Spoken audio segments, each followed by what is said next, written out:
Today we're going to look at how to use the Academic Search Complete database. From the Delgado Library's website, click the Databases tab, then click here to access the Databases page. I'm going to click on Academic Search Complete, it's right up here at the top, and it loads us right into the database. So I'm going to start searching for deaf culture, and you can see that it adds some more search terms. If I'm not quite sure what I'm looking for, I might choose one of these other terms. But right now I'm going to go ahead and search for deaf culture or deaf community.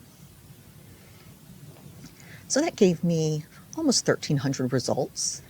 That's a lot of results. That's too many for me to look at right now. So I need to start limiting how many results I've got. So I want just full text, peer-reviewed results. If you also wanted magazine articles or newspaper articles, you wouldn't want to limit by peer-reviewed. But I just want journal articles today. My source type, they're all academic journals. So I've still got 626 results. That's still way too many. So I'm going to choose a time frame for publication. I'm going to limit to the past 5 years. You may only want the last year. You may want the past 10 years.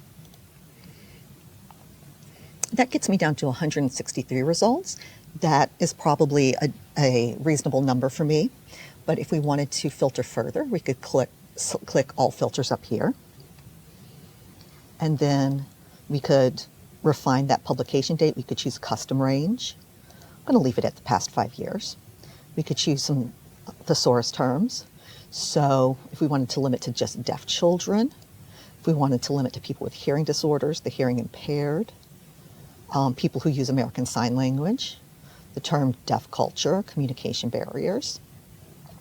I'm going to limit to people who are using sign language, articles that mention sign language. I'm going to update my selection. And then I'm going to limit to just English language results. Apply. So it gives me 59 results. That's really reasonable. I like to have as many results on a page as possible. So I'm going to show 50 results on a page. And I can sort by relevance, newest or oldest. I'm going to leave it at relevance. And then I can browse through and see which ones of my results look the most interesting to me. So maybe deaf normativity, who belongs in deaf culture. I'm going to click that article. So right here on this page, I have all the information I need about the article that I can get without actually reading it. So I have the title, deaf normativity, who belongs in deaf culture. I have the author or authors. I have the source or the journal it was published in. I have the date it was published. I have the volume and issue number. I have the pages and the number of pages. I have the document type, in this case an article. It could be a book review. It could be a book. This one's a journal article. I have the subject terms. So this is really useful if you're looking for more terms to search for, if you're looking for more research. I have some author-supplied keywords. And then I have the abstract, which is a summary of the article. So I could read through this, and if I decide this article is going to be useful to me, I can access the PDF now, or I can download it. So I'm going to go ahead and look at the PDF. It opens right here in my browser. Then I can read the article in the browser.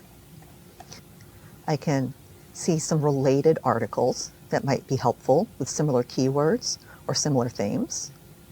If I want to use this article, I can save it. I can add it to a project. I can share it. So I can save it to cloud storage. I can email it to myself or to someone I'm working with or to an instructor. I can also create a link. You can't use this URL up here at the top. This will expire in a few minutes. If you want to get back to this article again using a link, you have to use this permalink down here. You copy this to the clipboard, you can send it to yourself, you can throw it in a document to find it again. You can download the article right here. If you decide you want to use this one, you can print it. And if you're going to use it in a paper, make sure you cite it. EBSCOhost provides the citation for you right here. So I'm going to click on MLA, paste it right into your document. So we can get out of this page, go back to that main page for the article. Again, you have all those same tools right here. You can save it, you can cite it, you can add it to a project, share it, And again, download it. You can download it here, and you can see all those related items if you're looking for a similar resource for your research. And that's Academic Search Complete.